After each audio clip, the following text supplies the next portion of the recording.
Looking to bet smarter?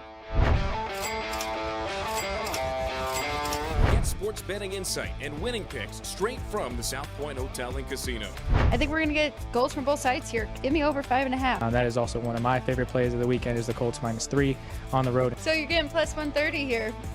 I mean, how can you go against Tusky? Exactly. Join Sports by the Book Monday through Friday at 10 a.m. Pacific and bet your winning edge.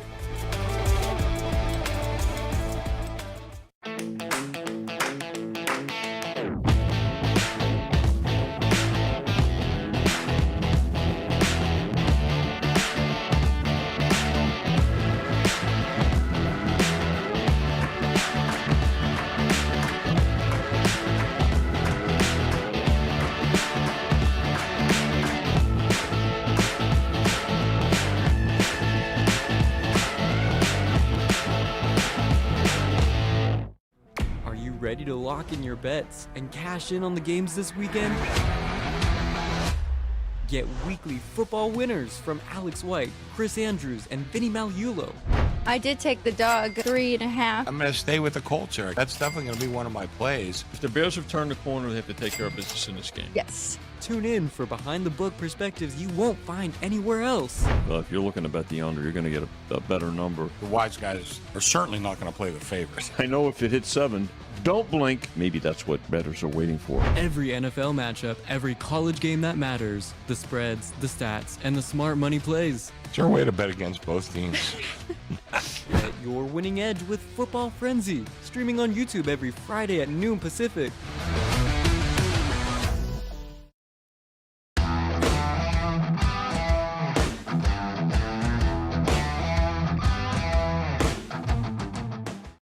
Here we go. Welcome in, everybody. It is Football Frenzy on a Friday, brought to you by Sports by the Book. We are live from the South Point Hotel and Casino, doing things a little bit different today. We're really excited. Week 12 in college football. So things are really ramping up, important for conference play. So we're going to go conference by conference. We'll still go by rotation number in those conferences. I will go ahead and read out the rotation number in case you are following us that way. But then second half, shouldn't have to go anywhere, right, Ryan? When we get the second hour, we'll go ahead and jump to the NFL as usual. But we're going to split them up on the YouTube page. So if you look back later, you want to rewatch, they'll be split up college football and NFL. So just some little notes there for everybody to know. I'm Alex White alongside Chris Andrews and Vinny Magliulo. Looking forward to this. We love these shows.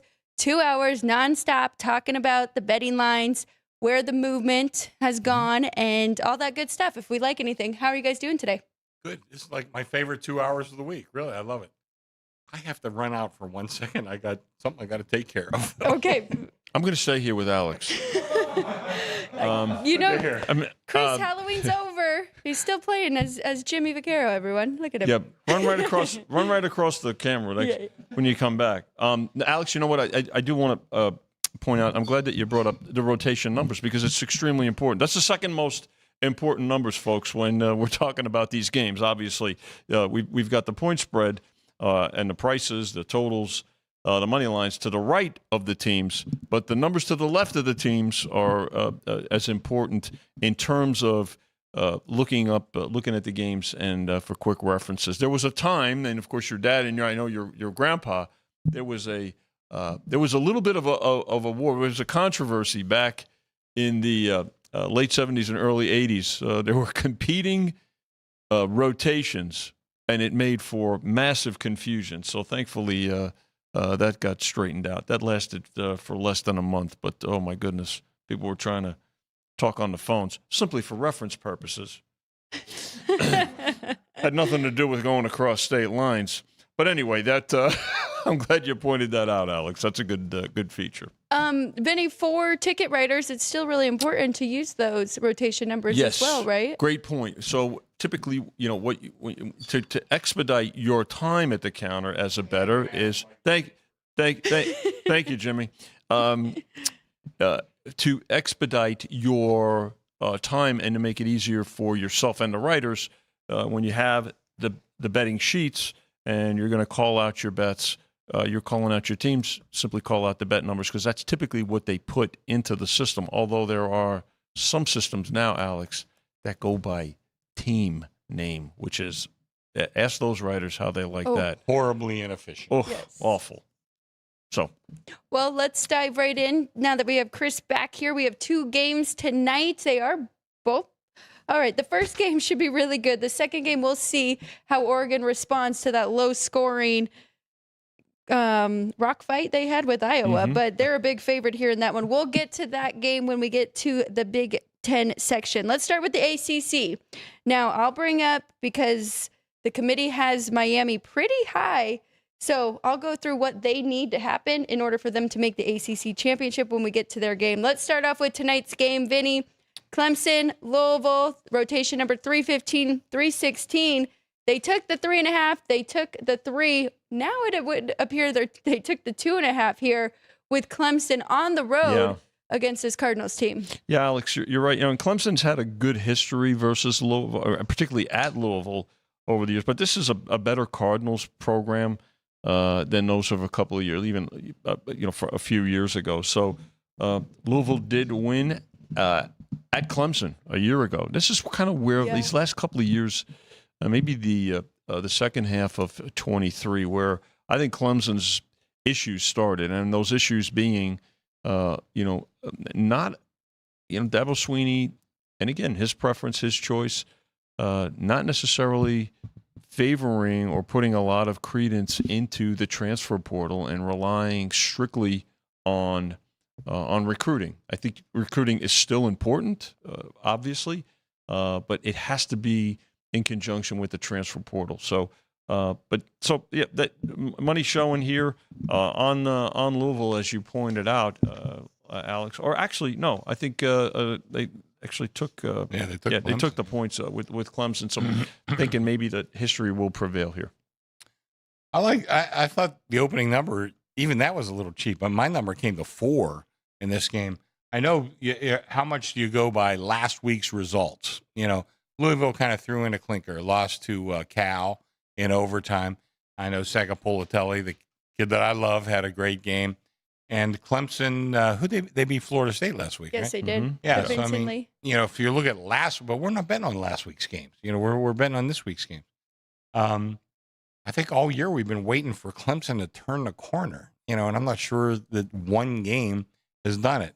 I'm not really involved in this game except for booking. Of course, I'm going to need the favorite, but I'm okay with that. I'm okay with needing Louisville.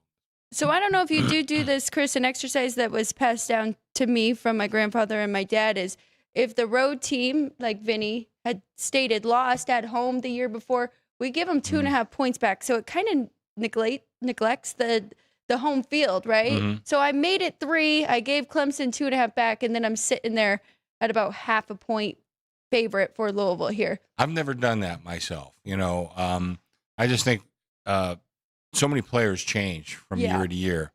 But with all due respect, your dad, your grandfather. Matter of fact, those names came up at dinner last night. Highly respected handicapper. So that's one angle that they use. I have not used that myself, but it might be something I look at in the future. So, and it might be something for us to track now that things have changed drastically, right? And it could be a little bit old school. It's fared well the last few years. So that is all I'm really saying. That kind of puts me on a play here with Clemson. Yeah. I like the 3, though. I wouldn't jump in at anything lower than 3. Yeah. So, they definitely, I mean, some of my ultra sharp guys took the dog. So, for what that's worth. Maybe they're using that as well. Let's keep it rolling here. In the ACC, we're going to Boston College here, catching 16 against Georgia Tech. It's an important one for Georgia Tech because the ACC is kind of a mess, trying to figure out who's going to make it to the title game here.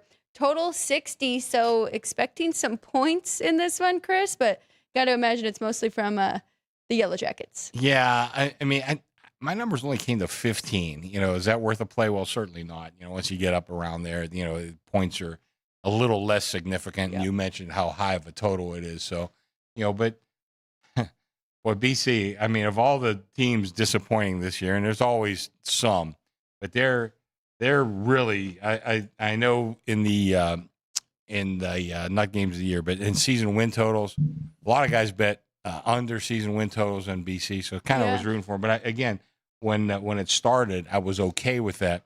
and I'm checking my numbers right now. I started them power rating wise as a 72. I currently have them as a 61. That's 11 points. That's a pretty dramatic drop. And Bill O'Brien, he's had success, and then he's had some not so successful years. But I thought he was going to turn this team around. I thought they had this program in the right direction. Hasn't been that way. But Georgia Tech, a lot of credit to them. I think they found the right coach. They have a great quarterback in Hayden's King. Yep. So I think this is a very viable team. I wouldn't lay it though. I just think that number's a little rich. With Georgia, with Virginia's loss last week, now Georgia Tech right back in the picture, coming off the bye. This is Georgia Tech's last road game before home dates against Pitt, and then of course, I wouldn't call it a home date, but when they play Georgia in Atlanta. So, not a look ahead spot. I don't think so. I mean, they have 2 weeks to get ready for this game, and as both of you pointed out, Boston College's struggles. So probably reinvigorated are the Jackets here. To your point too about the total out, not a lot of movement on the number, right? 16 kind of pretty much the opener, but a move to the over by a couple of points, up to 60. One of 5 teams that are sitting there in contention to make it to the title game. They are 5-1. Georgia Tech is, and the next 2 that are playing each other both only have 1 loss in conference play, and that is Virginia and Duke. Duke, though, still has 3 conference games ahead of them left on their schedule, so they are 4-1 in conference play. Just need to take care of business. It's going to be a tough task here against a Virginia team that we know has a lot of heart, but Chandler Morris was injured in the last game. They did fall to Wake. So Duke laying 4.5. I mean, got to mention Duke coming off a loss as well, but that was in non-con against Connecticut. So Vinny, Duke, a 4.5 point favorite here, 58.5 total. Yeah, it's interesting. Even with the injury, right? This game opened 6.5, Chris, on Monday, and they've taken everything down to 4.5. It's going to be interesting to see how Virginia responds here, right? I mean, they've had a terrific season. And they only scored 9 points in that game too. So obviously their rhythm was affected with Chandler Morris's injury. So we'll have to see how they respond. But you mentioned it, Alex. With all these teams with 1 loss in the ACC, Duke is one of them, as is Virginia. Suffering that first loss last week, Chris. So, but right now, move to the Cavs, even with the injury. I got to tell you, I tossed that Duke result out. I think it was a big game for Connecticut. I don't want to say meaningless for Duke, but in the scheme of things, it really was kind of meaningless. I mean, they're not going to get an open invitation to the CFP. Right. That's not going to happen. They have to win the ACC. And, Connecticut, God bless, Jim Moore, young Jim Moore has done a hell of a job there. And maybe he moves on to a bigger job. I think he'd be one of those guys that guys are going to look at. But he's turned that team around. What are they have 6 or 7 wins, whatever it is. I know they're bowl eligible now. Yeah. From like a couple years ago, they were running equal level with Massachusetts. They were 2 of the worst teams in Division I. But right now they're very viable. I think it was a big game for them. Not a big game at all for Duke. But again, I just tossed that result. I like Duke in this spot.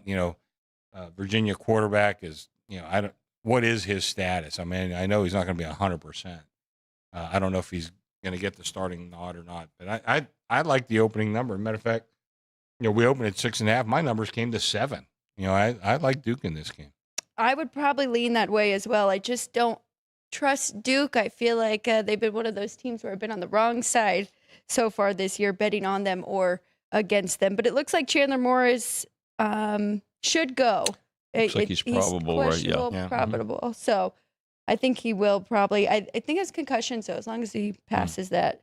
One game that we aren't really going to spend time on, but just so people know, in the ACC, Virginia Tech at Florida State, 341-342 is that rotation number. But we are going to jump ahead to 345-346, a big game for number 15 in the country, Miami. So here's what Miami needs in order to make it to the ACC game here. They need to win outright. NC State, Virginia Tech, and then at Pitt. That won't be an easy one for them. This weekend, they need Clemson to beat Louisville. They need Duke to beat Virginia. Both of them are favored. No, well, Clemson's an underdog.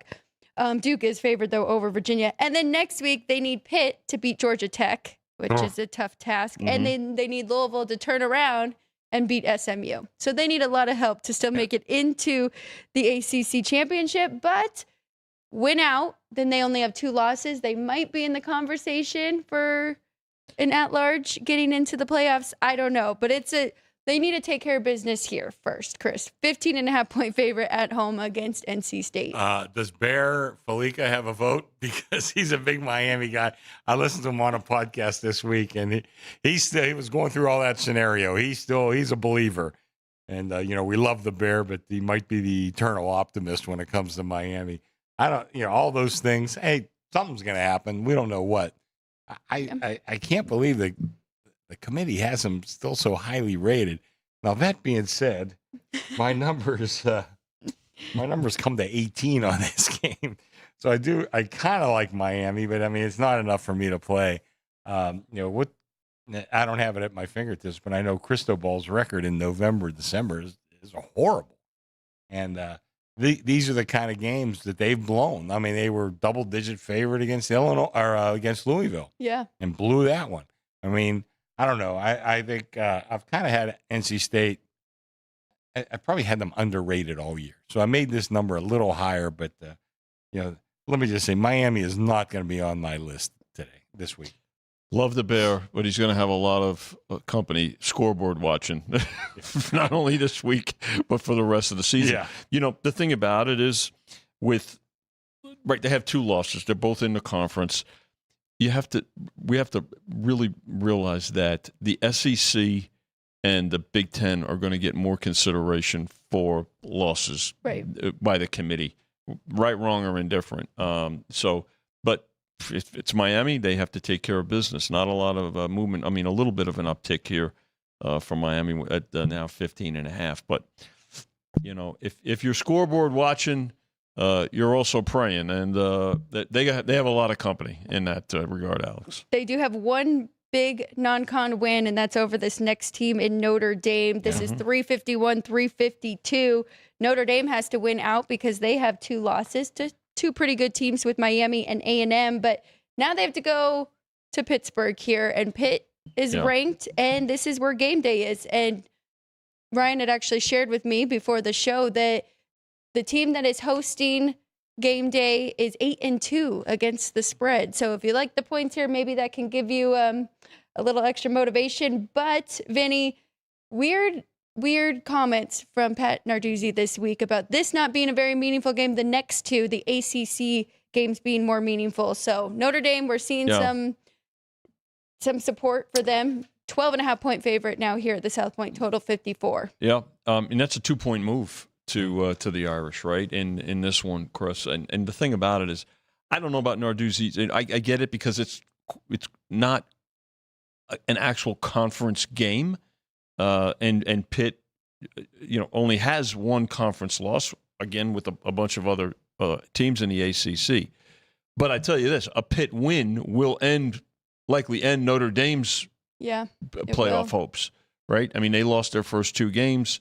So without a conference playoff position, they have to certainly win out. But I get the part.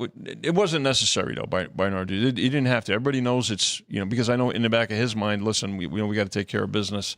The next couple of weeks, but you still want to play good because this is a signature win too in the eyes of the committee. And if there's going to be a team considered, obviously this would look good on the resume. Yes. But Pitt, another team overall in the eyes of the committee, still has 2 losses. So it's a big win. Narduzzi's point, I don't necessarily agree with it because a 3rd loss would end their postseason hopes too, Chris. I think it was a ridiculous comment by Narduzzi. First of all, I grew up in Pittsburgh, and you'll see where game day is there, and it's going to be on national TV. Half the stands are going to be Notre Dame fans.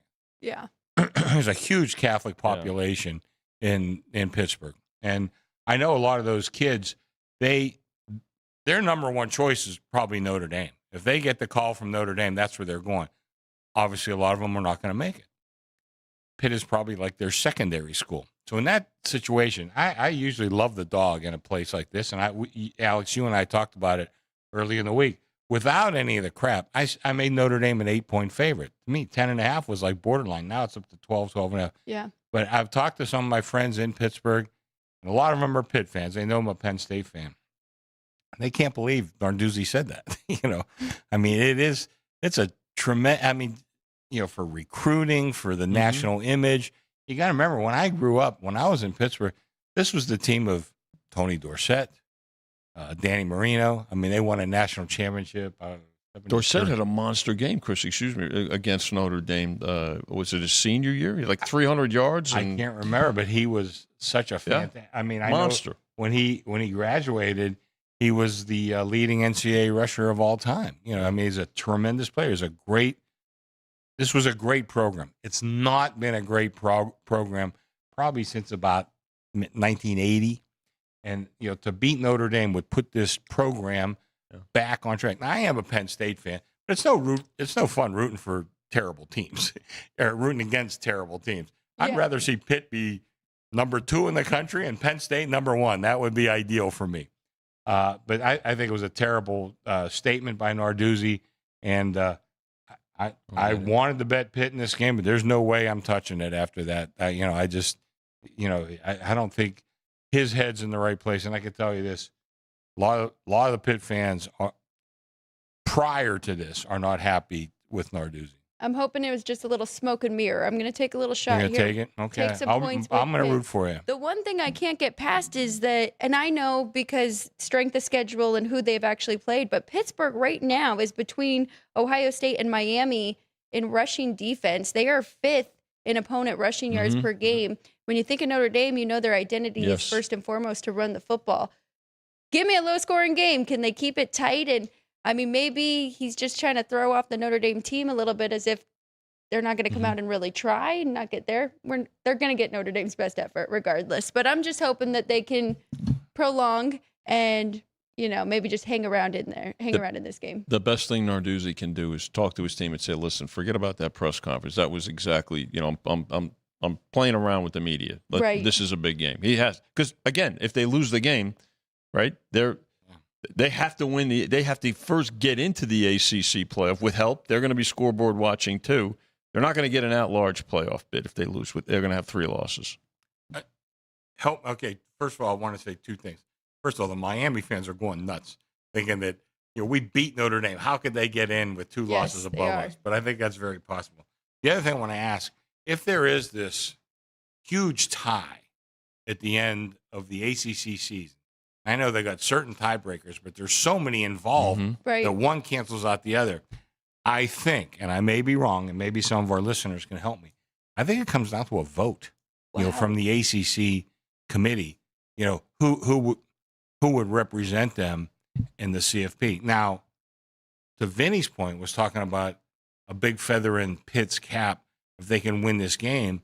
Well, if you lose this game, you ain't going to get too many votes from the other athletic directors if you got Georgia Tech and Duke and Miami, and I'm not sure who else is all in that bunch, even though it's going to be all tied. But I think, I'm not positive, but I think it comes down to a vote.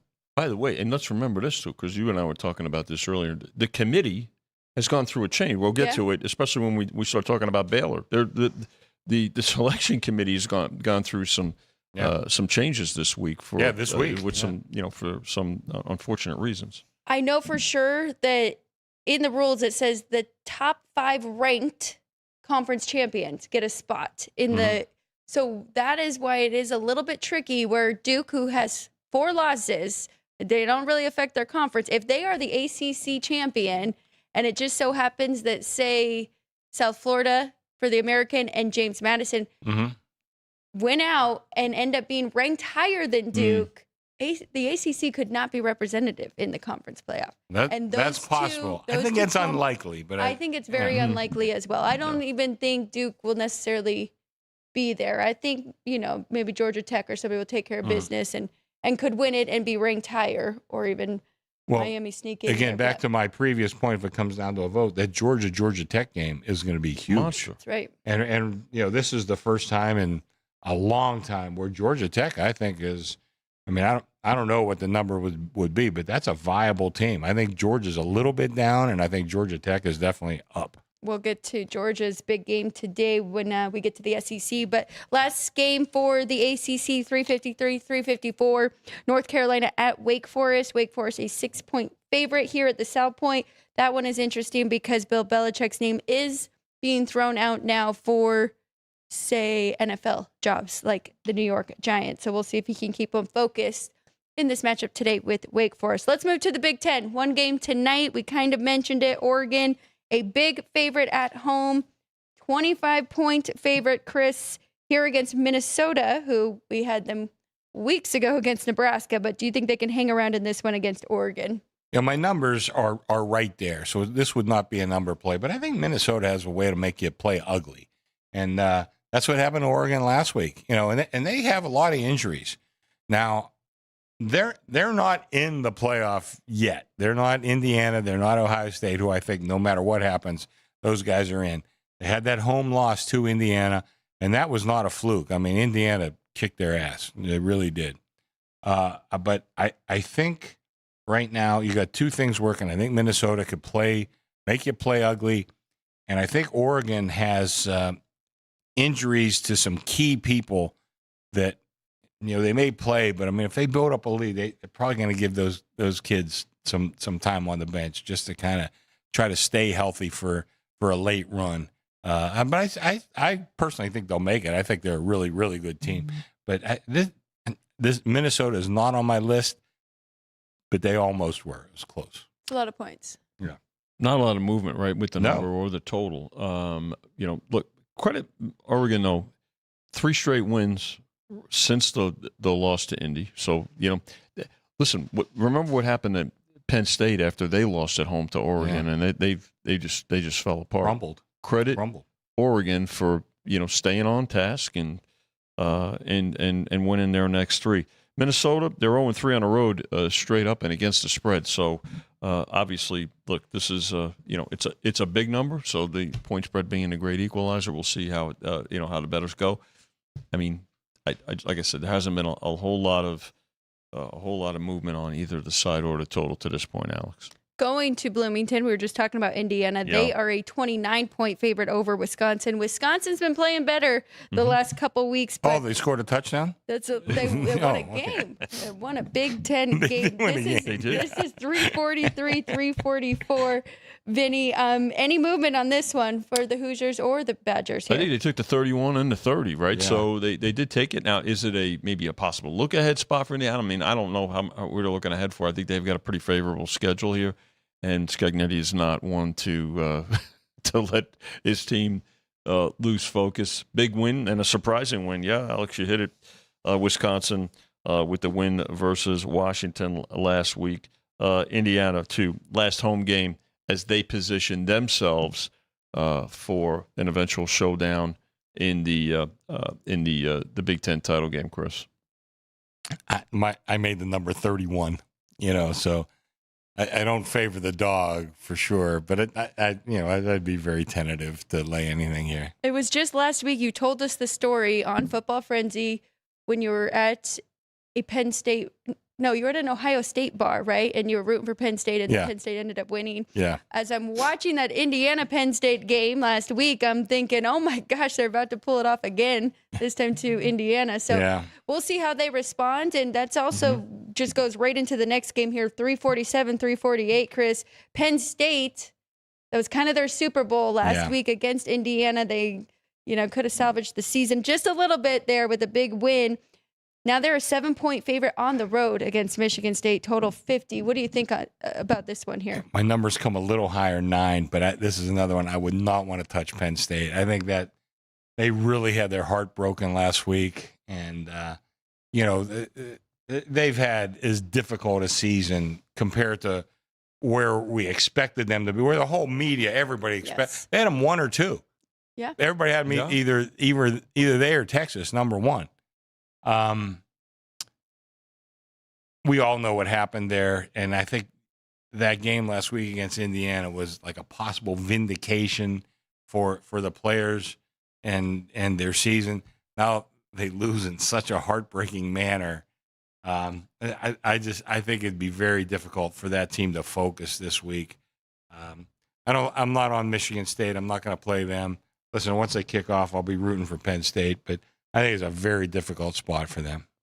I think you could, kind of look at this Michigan State team, right, with now sanctions coming because of the previous coach and vacated losses. So you wonder how that team is going to be galvanized, right? The game opened 7. It went as high as 8 very early in the week, Chris, on Monday when the numbers came out. So, here it is, Penn State going on the road after a tough loss last week at Happy Valley against a Michigan State team that comes in. Now, how are they going to rally around themselves? By the way, off a bye as well. So they took the 8 back down to 7. Not a real surprise there. So kind of a, almost a wait and see approach. But it does kind of look a little strange. So you say Penn State with all these, with 6 straight losses, how are they a touchdown favorite on the road? But I think, Right. maybe that's a reflection too, obviously, of both the way Michigan State has played, and you wonder about their mental state too now with the sanctions that are forthcoming. Not any fault of the current coaching staff. We know the talent that is on this team, right? If you move them too far down in your power ratings, you would be in trouble. Yeah. So we even saw it last week on the field really show up with the talent. This is a trophy game, too. They tried to make this a big rivalry. It's really not hit that much, but 2 land-grant universities, and I kind of looked into what a land grant is. I'm still not exactly sure what it is, to be honest with you. But this is a land grant trophy. I'm not sure it means anything to these players here. But, by the way, the vacated wins, is that some of the stupidest thing you've ever heard? Get it. I mean, Yeah, vacated exactly. wins? I mean, come on. By the way, the land grant trophy, it's not like a ridiculous wooden turtle-looking thing. I don't even know what the hell that it is, was. Vinny. Ryan, I'm sure, is going to dig it up. Please, no trophy. No trophy. No, these guys are not looking for trophies here. Trust me. What is the trophy, Ryan? I know you got it at your For this one? fingertips. It's not even. Please don't call this thing a trophy. Whatever. Anybody watching right now is going to. You have to cringe. Last little note on this one. I'm with you. I couldn't fault anyone who took the points with Michigan State. I did make it higher, though. Yeah. Didn't want to go there with the Nittany Lions, and didn't want to go against my number, taking the points there. But I could understand if people wanted to. Let's go to another big favorite. We'll see if Ryan can pull up that trophy for us. Please don't. Let's keep going through the Big Ten here. 349, 350, UCLA at the shoe here. The Buckeyes are a 32-point favorite, total 47.5. Vinny, it's a big total, and we know Ohio State, I mean, they are a covering machine, but they don't give you that same feel as, say, in Indiana that really likes to blow teams out. Yeah, not a lot of movement on the number. I have to tell you, the 32-point favorites, they went under 48.5 and now down to 47. This total is going to go back up. So you get UCLA. They had that 3-game winning streak. They lost their last 2 games. Now you have Ohio State, who's got this game. They're going to be. I mean, obviously they're a huge favorite. They're going to be a big favorite next week against Rutgers at home. And then, by the way, the week after that, they take that trip up to Ann Arbor. So, but focus weekend. there. But I could see where professionals either it's a stay away, and it has been so far. Are they looking to lay it? I don't think so. Probably more likely to take it, if anything, Chris, or stay away or do some in-game. Yeah, I made a number 33, so I'm right there. But Ohio State, I think at this point, has separated themselves from everybody, including Indiana. They have a way, and I'm surprised they've covered so many numbers, because it seems like they're the team that they get that lead and they know how to ice the game. It might be the second quarter. They understand how to win games. And I know, Day has pressure on him to beat Michigan, even though he has a national championship under his belt. But I got to tell you, this guy's figured it out. He's a hell of a coach, and if he ever wants to leave Ohio State and land in Penn State, I'd be all for that. But I don't think that's going to happen. Great defense. Great defense. And like I said, they know how to control the game. Mm-hmm. I saw that against Washington, who I thought had a great chance to cover a fairly large number against Ohio State. Ohio State never let them back in the game. They didn't have a chance to win that, to cover that number. And I think that's I think that goes to his coaching. I think it goes to the talent on the team. And we look at, guys like Sayan and some of the great receivers they've had over the year. This team is damn strong in the trenches. And I still, I know I'm old and old school. I still think football begins in the trenches, offensively and defensively. And that's what this team, they're stronger than anybody up front. I was pretty surprised to see their ATS as well, because I thought the exact same thing as you. But they're 7-2 or 7-1-1, depending on one of the numbers you got in their game. What's the gap between them and Indiana for you from number 1 to number 2? How many points would you say? Indiana, they're both a little hard for me to power rate because, like I said, Ohio State controls games, but they don't really blow anybody out. Even though they covered numbers, they don't really blow anybody out. Indiana blows people out. Yes. That's kind of one of the things they do, and they win too. So you making a number versus Purdue, or are you making a number against each other? It's like two different things. Mm-hmm. I got to tell you, I think Ohio State, let's say they play in the national championship game, which I think is very feasible. Or even before then, they're going to play at Lucas Stadium, I think, for the Big Ten championship. Yes. Ohio State will be a bigger favorite than what my power ratings indicate. Okay. And I would not go against Ohio State there. Pure power rating 3 for Ohio State on a neutral. But Chris brings up an important point. That doesn't how are they going into that game? Again, the Michigan game could impact their psyche and things like that. So, but from a pure power rating standpoint, on a neutral, I've got 3. Okay. That's exactly what I got. Boy, but if it came out 3, great minds get together. I knew us being so close together was going to be a good thing.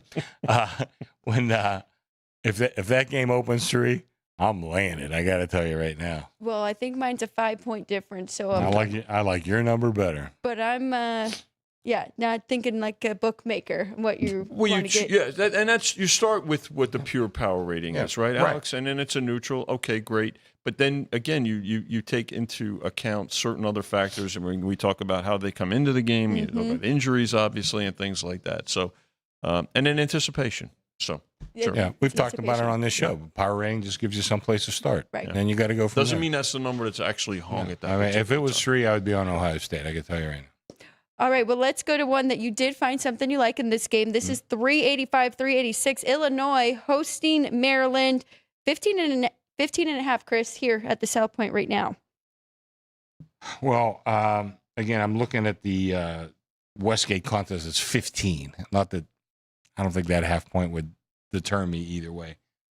I like Illinois. This is the kind of team that they can blow out Maryland. I mean, Maryland has shown, periods of playing well and periods of being atrocious.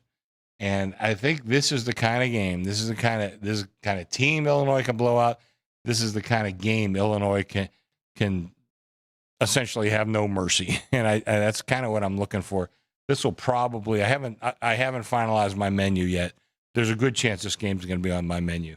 I like the favorite here. Even with more than 2 touchdown spread, I like the favorite. I'm trying to find their last few games because it feels like the wheels have fallen off for Maryland. Well, Maryland, they've lost 5 straight, Alex. They've covered 3, but they had that good start. They've lost. Illinois' only loss at home this year is to Ohio State. They come in here off a bye. They laid the 14 all the way up to 15.5 on the verge of 16. But against the correlation where you would think they'd be betting it over, they bet it under.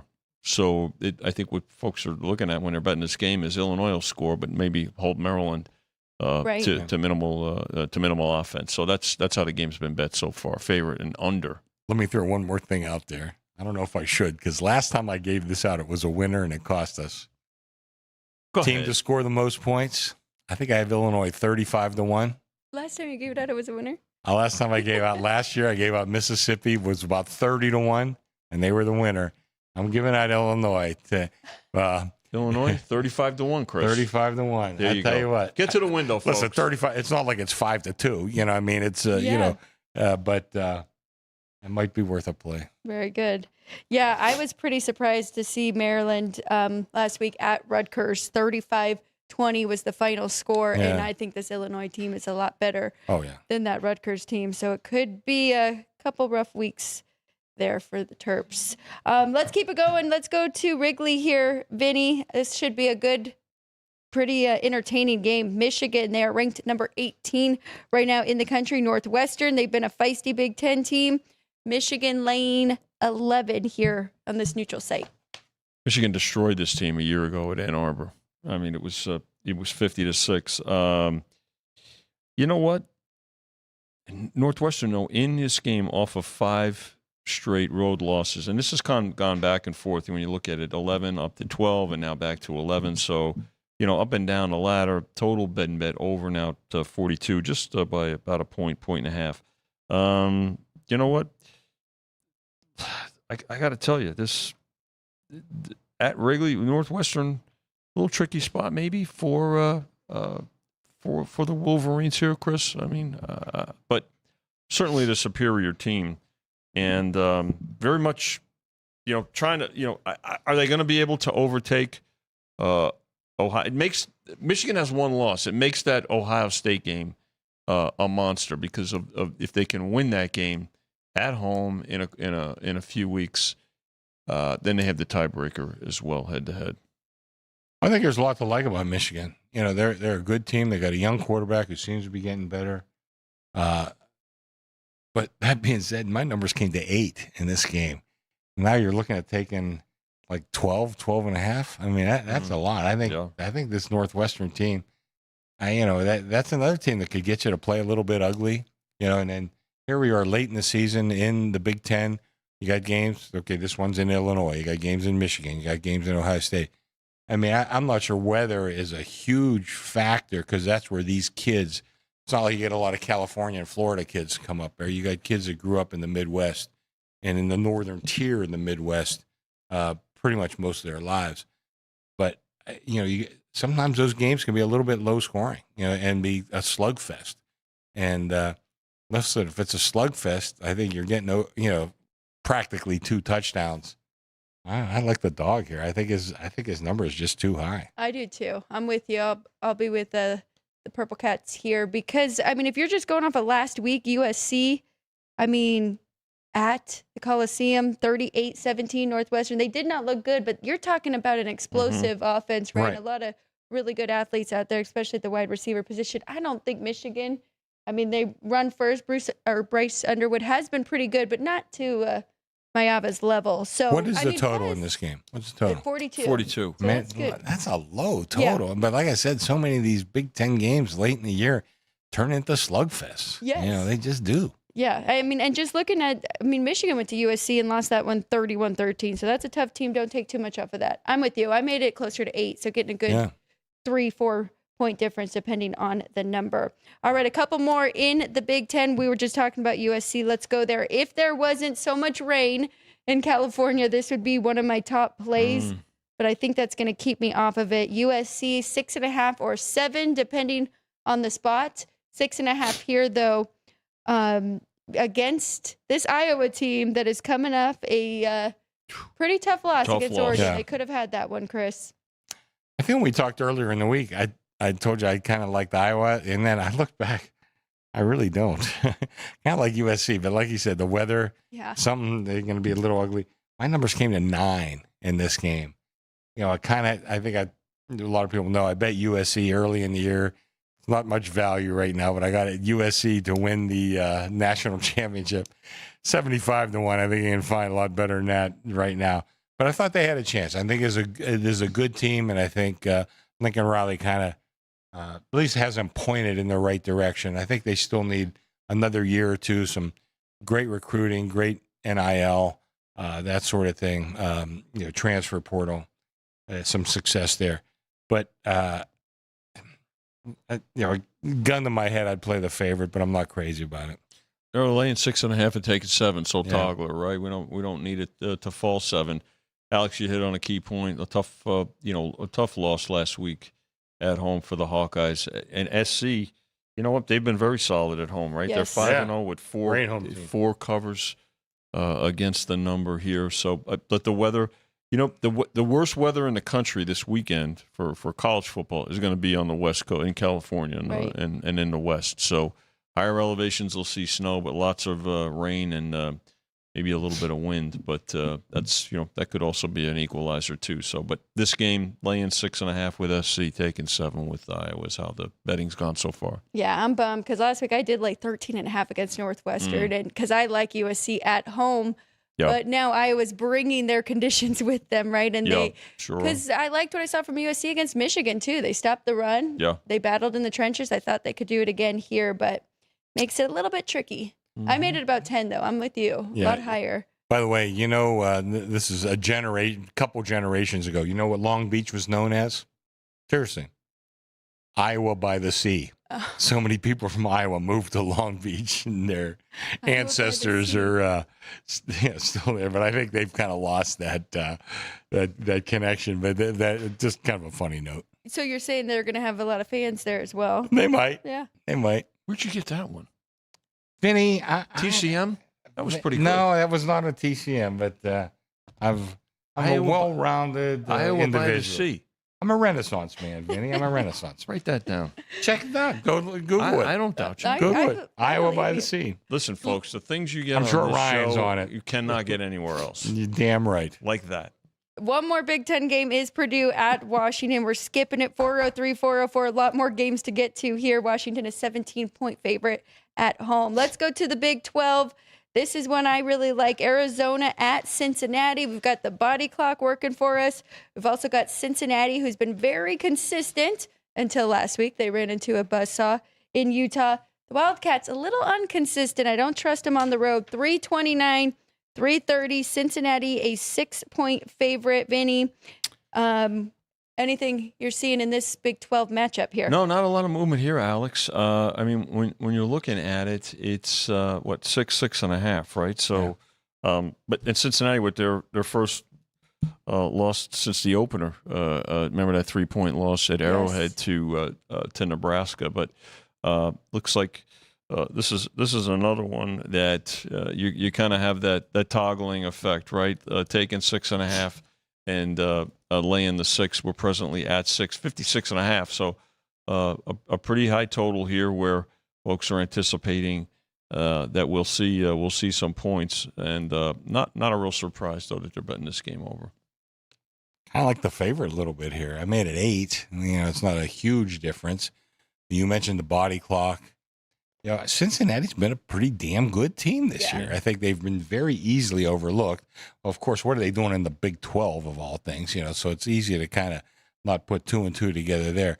But Arizona, they've had some difficulties. I think, again, good program, good coach, all that sort of thing. But they've been largely inconsistent this year, where I think Cincinnati, forget last week's game.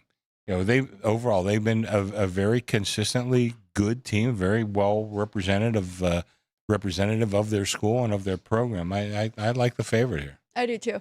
I made it a little bit higher. I'd say closer to 9, so 3-point difference there. So I am going to jump in here with this favorite. Really, just the consistency thing. Noah Fafita, we like him at Arizona quarterback there, but you just got to prove it to me on the road then, and I'll trust Cincy in this spot. All right, let's go to Lubbock here. Texas Tech is just moving up the ladder on the rankings with the College Football Committee, looking very strong. And now, could this be a little bit of a letdown? Game day was there last week. They had a big game against BYU. Really wasn't even very competitive. But now 23.5, Chris. Is that enough here to jump in with Central Florida? Not for me. My numbers came to 26. I understand the letdown factor because, Patrick Mahomes was in the stands last week. And I have a couple of people from Texas Tech who follow me, and, they're rabid fans, and they were very excited about this year. Yeah. Kind of got tipped off early. I mean, we had questions at quarterback. That was the big issue.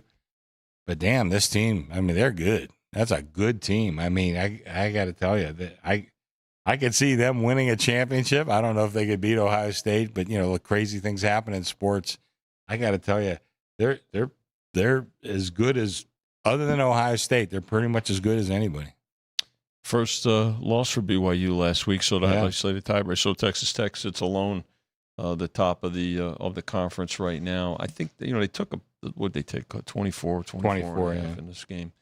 So maybe a little letdown factor in the eyes of the bettor. If you're going to be able to take 3.5 touchdowns, I could see it. But the other thing is, one win in their last 6 games for UCF, only a couple of covers, and they've been sliding. So proceed with caution. Texas Tech, another team that's been really good against the spread this year. So yeah, I would be cautious, even though it seems like a lot of points. We're going to skip over 367, Kansas State at Oklahoma State. We're going to move forward to 369, 370, Utah, who is still in my top 10 here. Going to Baylor, it looks like Vinny, the bettors like the dog here, and I have to agree. But 7.5, now we're just going a little bit too far. So yeah, I believe I don't know what you opened at here at your shop, but there were 9.5. Okay. Another 2-point move to the home dog here. But I suspect, we mentioned it earlier when we were going over some games. The committee, right? Baylor's, there may be some distractions, right? They had was it their AD? AD was on the committee, and he had to step down for some controversial, actions.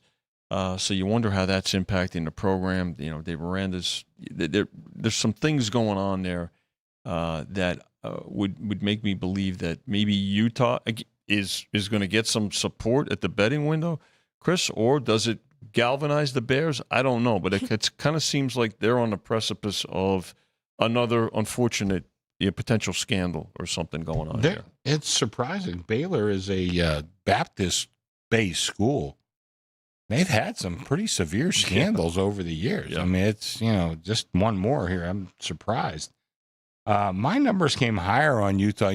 Alex, I've had Utah ranked high all year, way higher than anybody else. Bit me in a butt a few times, but they have a couple bad games, and they are not the same on the road as they are at home. A big difference. But the wise guys I tremendously respect, have come in on the dog, which would make it, I'm not going to go against those guys because, I do think, listen, it's just a big number on the road. I mean, a conference game, big number on the road. I hate, not that I've never laid those, but, I'm not crazy about it. I would pass on this game, but my numbers do come higher. Again, gun to my head, I'd probably play Utah, but there is no gun to my head, so I'm going to pass. Does make sense because while I have been high on Utah, I've also been pretty high on Baylor. So my numbers came to 6.5. I love the early number. Would have loved to have a 9.5, but can't get that anymore. So now just 8 at the Westgate contest. Yeah, it's very tempting there. So that one might make it, but we'll see. It is tough to win by that much. We like this quarterback, Saylor Robertson, so maybe you can keep them in this. Might be a shootout here between these two. We'll see. Utah's defense is very good. So keeping it moving, though. Let's go to Provo. BYU coming off of that tough loss against Texas Tech. And seems like the bettors want to fade the Cougars here now. Taking the points with TCU, Chris. And now here at your shop, 3.5 for BYU at home. Well, another flood of money that came in on TCU. I don't know if they're thinking that they lost that big game last week and, all of a sudden their season is, kaput.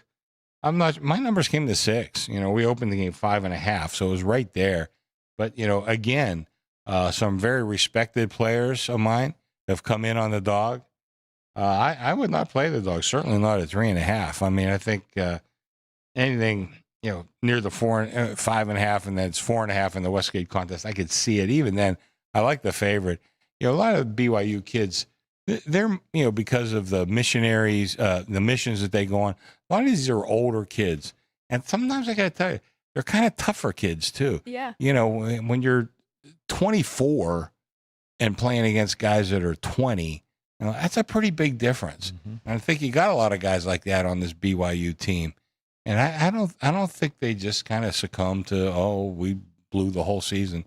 I mean, it's a pretty good team. And So I have to tell you, these Mormons are pretty disciplined. I mean, so I don't see them. I don't see them crumbling in this spot. I kind of like the favorite here. Yeah, I think there'll be some BYU money here. I mean, obviously, we're going to pay attention to see how they react to last week. I think to Chris's point, there's a lot of discipline there. I think they respond in terms of the bettor's perspective. So I think maybe it'll go back. Will it go back to the opener of 5.5 or 6? I'm not so sure, but I think there'll be some BYU money and money shown to the under too. So far, this one's a correlation, right? Dog and under as of now. But I think we'll see some BYU money. TCU was playing very good up until last week when they lost to Iowa State coming off of a bye week. So that was a little unusual there. So maybe they're thinking bounce back. And then looking back to last year, BYU, after they did lose their first game, because remember they were undefeated, they were 9-0. Then they finally fell to Kansas. They did lose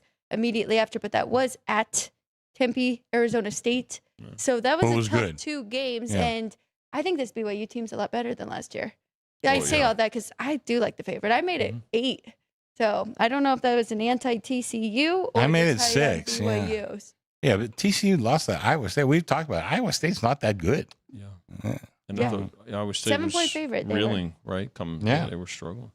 Let's go to Tempe. Vinny, one more Big 12 game here. Arizona State, of course, playing without their original starting quarterback in Sam Leavitt, but have found ways to keep it going, hosting West Virginia, and they are a pretty big favorite, 11 here at South Point, total 47. Yeah, they did take 11.5, Alex, with this game. So, West Virginia, they're a little tricky, right? They've been proven to be a tough out for some teams.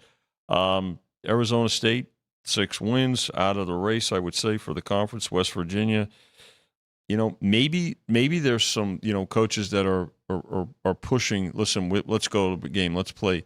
Let's get an extra game and get some exposure, play for pride with the program and things like that. West Virginia looking to do that here. But I don't know. But the other thing is Arizona State, Chris, off a bye here. So a couple of weeks to get ready for the Mountaineers. Their best receiver, that Tyson, what's his name? Jordan Tyson. Tyson's. Yeah. I can never remember which way it goes. Anyway, he's out, it looks like. So I mean, I lowered them quite a bit in my power rankings because of the quarterback issue, the wide receiver, probably their 2 best players. My numbers come to like 11 for this one. I have no strong opinion at all. Agreed. Me either. Right there on the numbers. So let's go to some SEC matchups, some really important ones coming up here. Then we'll hit a couple American and a couple Mountain West. And then we even have a Sun Belt special for everybody still coming up here. So to the SEC, let's go to Athens here. The big game for the Texas Longhorns, of course. They already have 2 losses. So this is pretty much can play their way out of the playoffs. 325 is the rotation number, Chris, and it looks like today we're seeing some money come in on the Bulldogs here for Georgia, now up to 6. Well, the first move was on the dog. Okay. And again, I listened to the Bears podcast. Actually, not his podcast. He was on with some other people. So I listened to him a couple times this week. He likes the dog pretty good here. I can't get there. Texas, we talk about some of the other teams like Clemson and Penn State, who we thought were going to be right in the national championship hunt. Texas is the other one. Now, they have played okay. They lost that early game to Ohio State, 14-7. Since then, they've played okay. And I don't even think this is one of the great Georgia teams. I think it's a good Georgia team, but they're used to being like right up near the top echelon of college football. They are not that this year. But that being said, I still made Georgia a 9-point favorite. I mean, I always say that I think Georgia's home field's a little overrated because they win everywhere they go, not just between the hedges. But now between the hedges, a Texas team that I think is just not that good. I like Georgia. And I don't think it's going to make my list, when I play at the Westgate, but it's borderline. I got to think because I got 5.5 in that contest. Yeah. And that was close to a play for me, but I think I made the game 9. I think they deserve to be a higher favorite. They took the hook. They took the 6.5. I'm betting it over by a couple of points. So now up to 49.5, almost up to 50. Look, to Texas is off a bye, so this is they had to get healthy, right? And they needed it, particularly Arch Manning. How about this? Georgia last year at Texas. Alex, this is your angle. They won 22-19 in a close game. So now they go to Athens here. Look, from our perspective, it's a 4:30 Pacific start. Book it like an NFL game. Oh, yeah, we'll have great action. It's how you treat it. So good game. So adding in that 2.5 for me, Vinny, my real number would be Georgia 8 at home. Gave them 2.5 right there, 5.5. Kind of allows me to have a good excuse just to stay off of this one, right? I can see the angle of Texas with the home revenge and the desperation, definitely. But really, if I gave Georgia some home field and power rating wise, I'd have them more like 8. So, and I like that team actually better. I trust that team more. So I trust them more in this spot. And what we saw last week, we talked about it. Gunnar Stockton really stepped up, and they had over 300 rushing yards for the first time. They got their ground game going. Wow, so, okay. yeah, so there's good things, and we'll see if they can keep it going. It's going to be a big one. So is this one, because the same thing applies for Oklahoma. Number 11th right now in the country. This is 357, 358. The Sooners versus the Crimson Tide. Vinny, I'm going to throw it over to you. Anything movement-wise that we're seeing? We're sitting right at that 6. Feels like I've seen a 6 all week. Just like the last game. They took the 6.5 and now down to 6. I think people are going to, the public particularly is probably going to pay to play the payback game here. Oklahoma last year, pretty convincing, 24-3 at their place. They come in off a bye, which are probably going to need. Bama's in control of their playoff destiny here with the way they started the season, and they've been playing pretty well, Chrissy. But I think this is another game. This is in the 12:30 spot, so it's going to be one of the more popular games, certainly of the day. This is going to be a good one, I got to tell you. I did make it a little bit higher. I'll tell you why. I think these are two teams that are much better at home, both of them. So you got Oklahoma, and again, sometimes I think maybe they've had their numbers padded a little bit by some big home wins. And Alabama, I give them one of my highest home field rankings. They've just been extremely tough at home, not as good on the road, where maybe sometimes we're looking at those road scores and lowering their power ratings based on that. But this is at home now. So you got one team that's not as good on the road, one team I think that's very good at home. I made Bama 10 in this game. I think, again, Kalen DeBoer, he lost early in the season. They were ready to hang him and fire him, and how much was the buyout, blah, blah, blah. Go back. I know Signetti says, Google me, I win. Well, Google DeBoer. Yeah. He wins too. And, they had a little bit of a down year last year, started off bad with one game in a row they lost, but since then, this team's good. This is a good team. They got a great quarterback, great coach, great program. I don't have to tell you that. I think this number is a little too cheap. I like Bama in this spot. I made it 9.5. I'm right there with you. So I didn't give Bama anything extra either for losing that, just their normal home field here. And I think it's too short. Oklahoma's 2-2 in their last 4 games since Mateer came back from his surgery. He's not the same. He's not the same. But their 2 wins were over Tennessee and SC. They lost to Ole Miss and Texas. Where does Alabama fall in that list of 4? I'd say they're better than all 4 of them, right? They're so higher I think ranked, this is going to be a tough task. And the other note, I know Oklahoma's defense is very good. They're especially good against the run. And Alabama doesn't have a great run game, but they have found ways around it. That's a good point. So they got Ty Simpson. Be okay. Who's they're passing 28th where's he most at? in the Third country. maybe in the Heisman race? He's probably third. Probably I'd say. third. Julian Sayin, Mendoza, and then Ty Simpson. Yeah. He's a hell of a quarterback. Yeah. So that should be a good one. I'm looking forward to it. We'll see if Alabama can keep it rolling for us here at the desk. They have had a very tough schedule. I will just throw that out because it's been ranked after ranked. I think they have the toughest SEC schedule so far. Let's go to Ole Miss here, who is sitting pretty to make it to the SEC title game. They've got to host Florida, though. This is 371, 372, Chris. And we both heard from Sammy P early in the week. A lot of the players were opting out for the Gators, but reading articles, it seems not as many as they anticipated. So is this enough here to take the points with the Gators?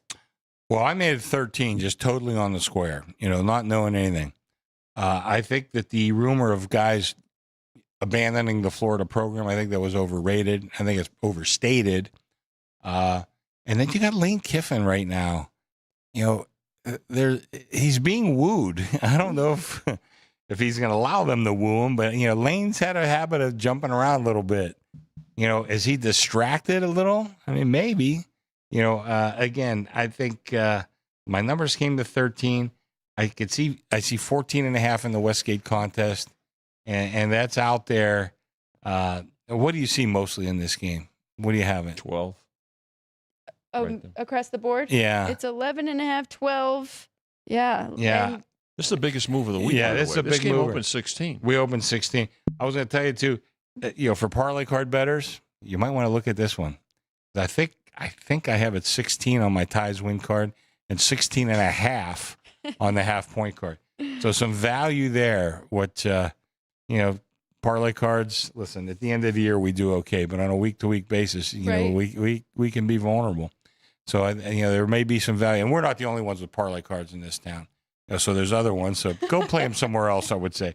But there is definitely some value there in playing some of those numbers. 16 here. 16. Yeah, for the ties win. So not too shabby. This is the best Lane Kiffin Mississippi team. Yeah. I mean, I think this comes back. Maybe the 4-point move is because of the distraction. The possibility, the talk of him leaving. I don't know, but they're also, right in the discussion to certainly for the postseason and a spot in the SEC title game. So I think that there'll be some Ole Miss money as we get closer to kickoff tomorrow.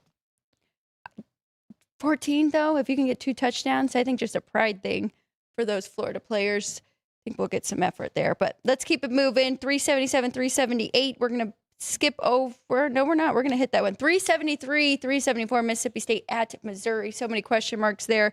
Of course, backup quarterback going. We're going to skip that one. It's pretty much stayed steady at 7 all week long. Missouri being the favorite at home. 377, 378, South Carolina and A&M. A&M third in the AP poll. They are also third in the committee's eyes, which thought maybe they might jump ahead of Indiana there, but they did not. Big favorite, though, against an South Carolina team that's been pretty disappointing so far this year. They beat them last year, too. They beat them pretty good. That's when South Carolina was making, their move, right? I mean, they beat them pretty convincingly. Look, the Aggies have dominated this matchup in College Station, and looking for payback here. This game's sitting at 18. Not a real surprise that the Aggies are I think they're going to continue to get bet, to be honest with you, just because of everything that we're talking about. I made it 17, so I'm right there. But like I mentioned last week, two guys I greatly respect, Bill Conley and Ed Fang, both love A&M. The committee obviously does too. Yeah. I think his number might be a shade high, but I made it 17. I'm not going to play. I'm really impressed with A&M, especially their offense. I'm talking about Bama finding ways, an extension of a run game. A&M has a balanced offense, run and Mike pass Elko, a attack. hell of a coach, really is. I'm sorry, Chris. Can we at least get your Mississippi State and Missouri number? Because I just remember Dean Hill did request that one from us. So at least our numbers. I made it 7. It's pretty much painted on everywhere. I got There the it same is. number everybody else got. Missouri. I made it 6.5 and Yeah. 53. So I'm a little bit too high there. My dad's even lower than this one, but 51.5 now on the total in that one. okay. I don't know. I like that Mississippi State team a lot. It feels like a touchdown. I would be against my number playing on the dog if I had to Backup make a quarterback choice. for Missouri. The backup quarterback. They've lost for 3 or Missouri. 4, right? They had the great start, but the injuries impacted them. Yeah. Last but not least, let's go to Arkansas and LSU. Chris, 379, 380. What are we doing in this game? It is the battle of the interim coaches here. Yeah. Boy. You talk about, guys abandoning the program at Florida. Who's abandoning who in this one? You got LSU and Arkansas, both with new coaches, although I think Bobby Petrino is trying to get that job for the second time. LSU, I don't think the interim coach he's not going to make it. I made the number a little higher, but I don't know. I mean, this would be a stay away game for me. And I mentioned occasionally I got a good friend of mine who's a big LSU fan. I know she's going to be watching this. By the way, she's a big Penguin fan, and Penguins are up 1-0 in Sweden. Wear my Penguin shirt to root on the boys early in the day. Pretty good this year. Pretty good start. I got a ticket on them to win the Stanley Cup too. That's probably not going to be any good either, but at least I got it. Yeah. Absolutely. LSU, they've dominated this series. I mean, and this might be the tonic they need to get back on track. Coming in off the bye as well. So, I mean, they dominated at Arkansas a year ago by 3.5 touchdowns. They'll get support here, even though the number's just kind of sitting there at 6. It's another trophy game. It's the boot. Oh, geez. The boot. Please. These trophies. Stop these trophies. Would you please? Because you got LSU, looks like the boot, or Louisiana looks like the boot, and Arkansas is right above them. So it's like. It's not the Italian boot. Thank you. It's not the Italian. We're not going to have that boot. Yeah. Do you want to see the pretty Penn good State cuisine down Michigan there. State trophy? Do you want to see the Penn State let's see Michigan it. State trophy? Ryan, you got it? No, please don't. I might. What the? Is that your punishment for losing, or do you get it if you win? It looks like a betting kiosk. Looks like one of those English phone booths. Yeah, that's what I thought of. Yeah. What's the white thing on there? What is that? Well. Okay. Yeah, All right. Next. Yeah. Okay. Well, we're gonna move from that trophy to. Oh, look at that, hideous! Look at that. Thanks for ruining my day, Ryan. Ryan. Had to do it. Look I at do that. like that one. Look at that's a cute face. Oh my! Let's go goodness. to FBS versus FCS because this one's kind of intriguing. yeah. It is on the extra board here. Kentucky hosting Tennessee Tech, and Tennessee Tech's been pretty good in the FCS level. Right now, they are ranked 6 according to the FCS coaches poll, and they're undefeated. Yeah. Oh no, yes they are. They are 10-0. Numbers are going to be about 21 in this game. I would definitely take a look at the dog in this game. This is wrote an article about it many years ago. These minor Southern schools playing the bigger Southern schools. A lot of incentive because you got to remember probably a lot of these kids at Tennessee Tech wanted to go to Tennessee or maybe Kentucky. Sure. Or maybe even Vanderbilt, whatever. Couldn't make the grade, not 2 and 3 star kids, but these are games where they can go out and prove themselves. And I think these kids play extra hard. And I would definitely take a look at the dog in this game. Chris brings up an important point, Alex, because I'll segue this too. When you look at that part in this era of the transfer portal and NIL, but especially the transfer portal, you look at a game like this, kids looking to play really well and take the next step up. It's perfect to look at like 389 and 390, where you've got Conference USA on the line, first place on the line with Kennesaw State and Jackson State, where they're both undefeated, and you've got that game. I think we have the graphic on it, Ryan. But when you look at that and you say, okay, 3.5, it's a toddler, right? So those kids are looking to get. Listen, let me get a shot here, some exposure. Yeah. So that's the day and age. This is the day and age within which we live. So that game, laying 3, taking 3.5 with those two schools, and I think that bears watching. So keep an eye on it. By the way, Jacksonville State won last year at Kennesaw.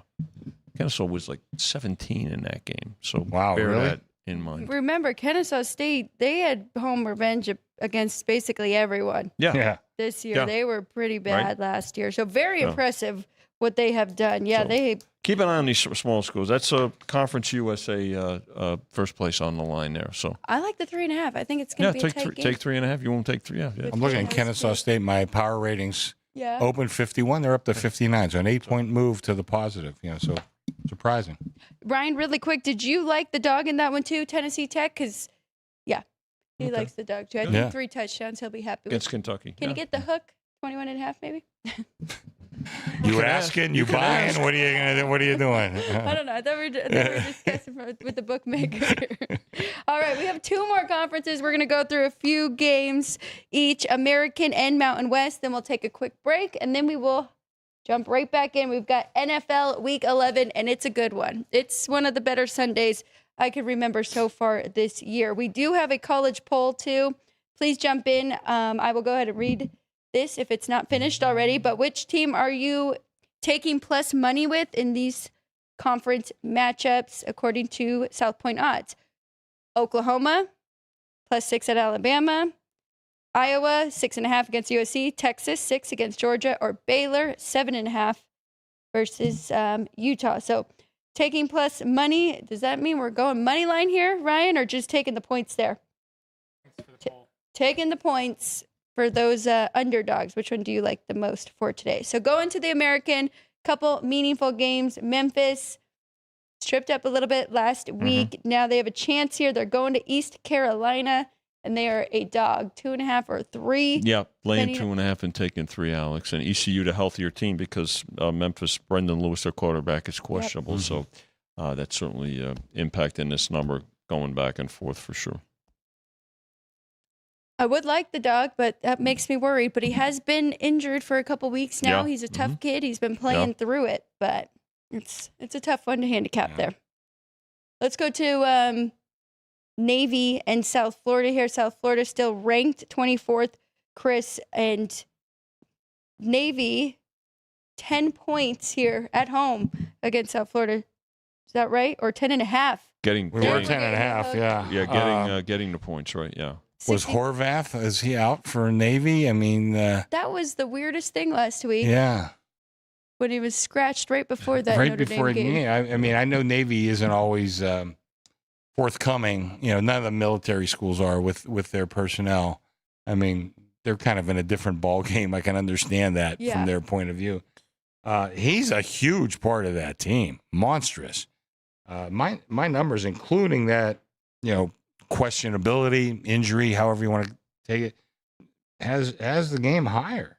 You know, I just I know how good that kid is. I've watched him a couple of times. I always say I always root for the military schools. Yeah. So I watch those games, you know, as much as I can. He's a huge part of that offense, and without him, I just don't see Navy really competing because their defense is terrible. Their defense is awful. For me, it'd be, you know, probably favorite or pass, but you know, if Horvath is in, it's a whole different ballgame. Right. Well, it's a big game in the American, right? They're both only with 1 loss, all right? Navy comes in, injured quarterback or hurting quarterback. They got two straight losses. There was talk of them, you know, possibly making the playoff. I don't know if they, you know, again, the focus now is to win the conference. But you just, either way, he's not going to be 100%. But it's a wait and see approach with the 10.5 right now. Everybody's waiting to see his status, and then that'll trigger the movement. Yeah, and it's a 9 a.m. game, right? Too, so, I mean, I'm not sure when they're going to come out with a statement on it. Vinny, Tulane 4-1, 7-2 on the year here. They are hosting Florida Atlantic. It's been a little bit of a down year for FAU. Where are they? Yeah, 3-3 in conference play, 4-5 overall. Anything in this one? You know, here's the thing, Alex. You know, this game here now, Tulane, a big favorite, 17.5. Tulane in the hunt, right, for the American card. They're undefeated at home this year. You know, overall, I'm sorry, no, they've won. If they're undefeated at home, but they only have 1 loss in the conference. So, I mean, look, it's about them being able to take care of business at home against a team that they've got a big advantage over. Yeah, I made the number a little higher, but it's not on my menu to play. I don't want to lay those kind of points, but I kind of like Tulane a little bit. Anything in this one, Chris? We're going to Birmingham here. UAB hosting North Texas. North Texas 4-1 in conference. And if you haven't watched any North Texas games, you should, because they're an exciting offense. Struggle on the defensive side. Yeah. 17.5-point favorite here against UAB. 68.5 is the total. Well, I made it 17. You know, the number was 18. I know it's 18 and a half at the Westgate contest. Not enough for me to play, but you're right. That's a team that can really put up some numbers. They can't stop anybody, but they can really put up some numbers. And there was an article, I might have been in the Athletic, about their quarterback. Was just a tremendous story. Yes. I don't even think he played high school football, wasn't a starter in high school football, walked on in North Texas, and he's just lighting it up. So you got to root for those kind of kids, but they're not going to get my money this week. As a matter of fact, gun to my head, I'd probably play the dog just because that team leaves the back door wide open. We might get the 18 again on the opener, right? I mean, they took the 18 initially down to 17, now back up to 17.5. North Texas in off the bye, in control of their destiny, too, with a very favorable schedule, conference-wise. What's the total in that game, Alex? 68.5. See, I don't have my glasses. I can't see that far. It's okay. I can barely. All right, Vinny, let's go to some big Mountain West matchups here. And the Mountain West has kind of opened itself up. Yes. SDSU is actually at the top as of right now. UConn, though, comes into play. They're hosting one of our Mountain West teams here, and they're hosting Air Force, coming off that big win over Duke. But it's a little tricky spot for Air Force as well. San Jose last week. Now they have to go to the East Coast. What are we seeing here? 7, now up to 7.5 for the Huskies? Yeah, laying 7 with the Huskies and taking 7.5, Alex. I mean, Air Force, right? First road win versus San Jose State last week, right? Yeah. So they had that one. And then, look at what Connecticut did last week over Duke. And I'm not so sure it'll be a letdown here, to be honest with you. Yeah. So, that's how they're playing it right now, Chris, taking the hook and laying the 7. I definitely like the favorite in this game. I think right now Jim Moore has just done a hell of a job with this Connecticut team. Air Force, just not another team, good on the road. They still play more of that option offense, probably more so than any of the other schools, the academies. I'm not sure about their defense either. I mean, they don't give up a lot of points because they tend to control the ball on the ground, but that doesn't mean their defense is any good, and I don't think it is any good. I'd like the favorite in this game. I made that number higher. It's not any good, Chris. In conference play so far against Mountain West teams, Air Force has given up 230 points in 6 games. The next worst is 167 points from Colorado State. I didn't realize it was that bad. Well, I guess you have to factor in the fact that they gave up 20 to 24 in the fourth quarter against UNLV when those two were going back and forth. But it's been pretty brutal. Those count too. Those numbers count too. Yeah, I like the favorite as well. Let's see if they can keep it going. If you're betting it, I'm gonna try and get under the 7. If there's a 6.5 or 7, but don't lay a 7.5 bet number there. Okay, 2 more. Let's go down the street. Vinny, UNLV hosting Utah State. It's a pretty important one for both of these teams. It looked like UNLV turned it around last week, but that was against a injured and kind of struggling Colorado State team. So UNLV 6 at home against Utah State, total 69. This one is sitting pretty steady, right? Hasn't moved since it went from 5 to 6 early in the week. So holding steady right there. The Rebels, they got back on track. They had that great start. They lost 2 in a row. So they're out of the conference championship discussion. The other thing you wonder, he's not talking about it. But we talked about it last week. Dan Mullen's name is come up. Oh, you bet. For one of the bigger conference coaching vacancies, particularly in the SEC, where he last coached, right? I mean, he was at Florida and at Mississippi State. I thought he did a good job in both those schools. So you wonder if there's a bit of a distraction there. And when there's a rumor of the coach leaving, there's a ripple effect, how it affects the players mentally. But it's even more so now, Chris, in this transfer portal. If coaches are going to leave, we know what the transfer portal does for players. Yeah, UNLV also. Just that terrible pass defense. That's another team leaves the back door wide open. Numbers come a little higher, but I wouldn't want to touch this game.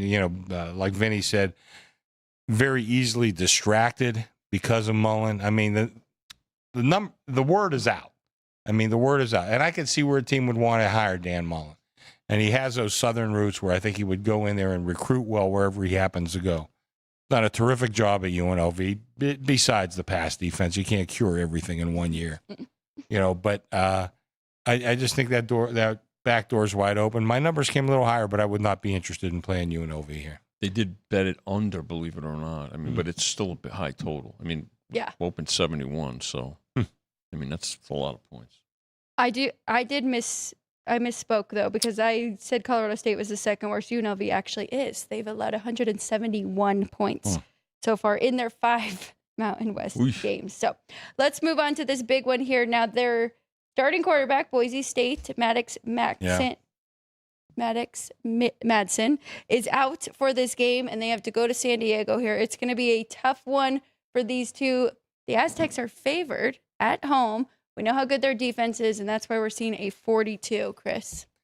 Well, I don't know what happened to their defense last week. It didn't show up. Hawaii's offense is pretty good. I think that's it. We've talked about Hawaii. Yeah. I think that's another team kind of flew under the radar for a lot of people, including me.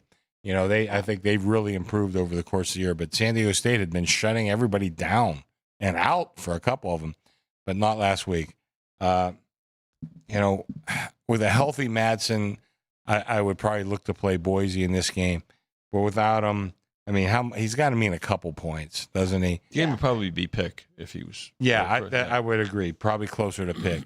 But, I just hesitate to lay points with a team with, defensive oriented. Now you have to lay points. And Boise, and I know this is not a great Boise team, but a team that's been there, probably for 20 years has been there, and I give a lot of credit to that whole program for what they've done. I'm not interested in this game, but Vinny, I know you're on the weather. Does it? They're gonna have bad weather in San Diego on Saturday? It's. I think it's just as bad in Southern Cal as it is up further up the coast as well. So laying 2.5 with San Diego State taking 3, so kind of going back and forth here.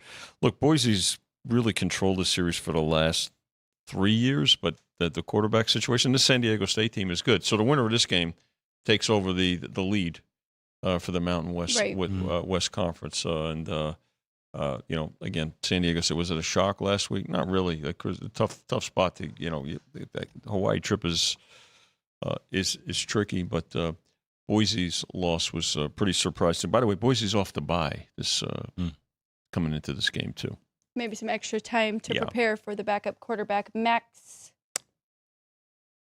I always forget his last name. Max. It's just Max. Yeah, you know him well as Max. That's right. On a first name basis. Going to the results of our poll here, the chat is torn between Oklahoma and Iowa, 27% each. Texas and Baylor tied for a very close second at 23 apiece. So what you're saying is they like all the dogs here. All the dogs. Love the chat. Yes. We appreciate you guys jumping in with us and watching live. If you are, please say hello and just jump in there so we know who is watching live. We're going to take a quick break. That's it for our week 12 of college football. Unless there's any last notes from you two in regards to the college playing field. Oh, I guess not only team to score most, but of course, team to score first is available here at the South Point. And not just the ties win, which I do prefer. I like that pink parlay card or this kind of salmon one that's the half point card. But there's other ones, right? And we know my crew behind, they all like the big teasers and have a lot of fun doing those. So come check it out. Come say hello to these two behind the desk. They'll be here all weekend. But we're going to take a quick break, and then when we get back, it's NFL time, Week 11 in the National Football League here on Football Frenzy.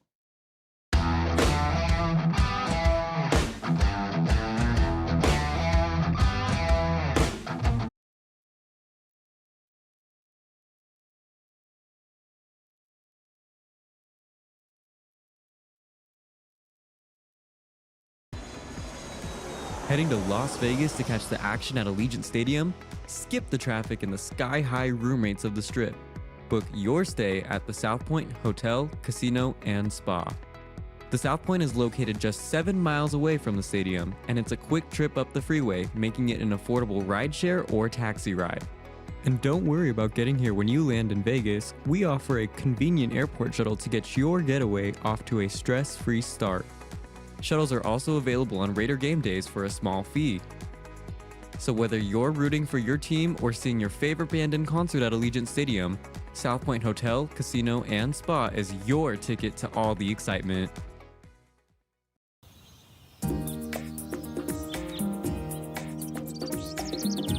South Point is also proud to provide a variety of relaxing amenities for the guests who want to be pampered. Soak up the sun and let your stress melt away in our lagoon-style paradise swimming pool. A relaxing getaway where you can bask in the desert sun and enjoy seasonal food and bar service poolside. And if you really want to escape, come to Spa Costa del Sur. From couple suites to a co-ed wet area, our spa caters to business and leisure travelers who want to unwind and elevate their senses. A visit to one of our spa's steam, sauna, or whirlpool treatment rooms will leave any guest feeling like they can take on the world. Our gaming amenities include over 60 table games and over 2,600 of the most popular slot and video poker machines. We have penny slots, including the popular Buffalo games, and real machines like Wheel of Fortune, Triple Sevens, and Megabucks. If you prefer video poker, try Deuces Wild, Double Double Bonus, or a variety of multi-denomination games. Or try your hand at one of the most popular casino table games in the world, Blackjack. Don't let the game intimidate you. Blackjack, also known as 21, is both easy and fun. And our dealers are always happy to assist. And the best part? Blackjack always pays 3 to 2. Next, check out the roulette tables. Roulette is one of the easiest casino games to learn, and so much fun to play. It's a favorite of both beginners and seasoned players. In addition to blackjack and roulette, our casino pit features over 60 popular table games like Baccarat, Pai Gow Poker, 3-Card Poker, Ultimate Texas Hold'em, and Mississippi Stud. So get out of your room and come join in the fun.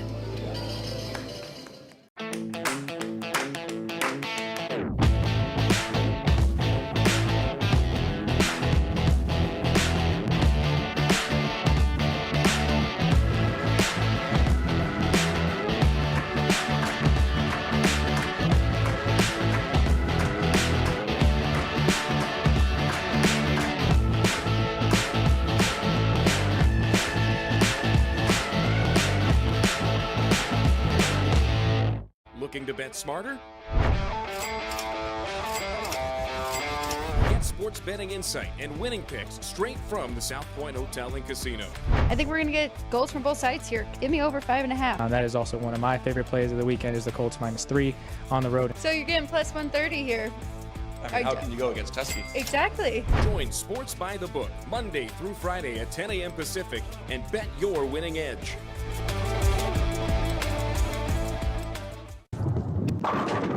South Point Casino has plenty of attractions for the whole family. Catch a movie. Our 16-screen movie theater includes 2 XD Extreme screens for the ultimate in viewing, sound, and luxury. After the show, treat the family to a variety of treats at our old-fashioned ice cream parlor, Kate's Corner. We scoop up a variety of creamy concoctions, including smoothies, hand-dipped cones, milkshakes, malts, sodas, and sundaes. At Kate's, there's something for while overlooking the lanes. For our more serious and professional bowlers, the South Point is also home to a separate tournament bowling plaza. Are you ready to lock in your bets and cash in on the games this weekend? Get weekly football winners from Alex White, Chris Andrews, and Vinny Magliulo. I did take the dog 3.5. I'm going to stay with the Colts here. That's definitely going to be one of my plays. If the Bears have turned the corner, they have to take care of business in this game. Yes. Tune in for behind-the-book perspectives you won't find anywhere else. Well, if you're looking to bet the under, you're going to get a better number. The wise guys are certainly not going to play the favorites.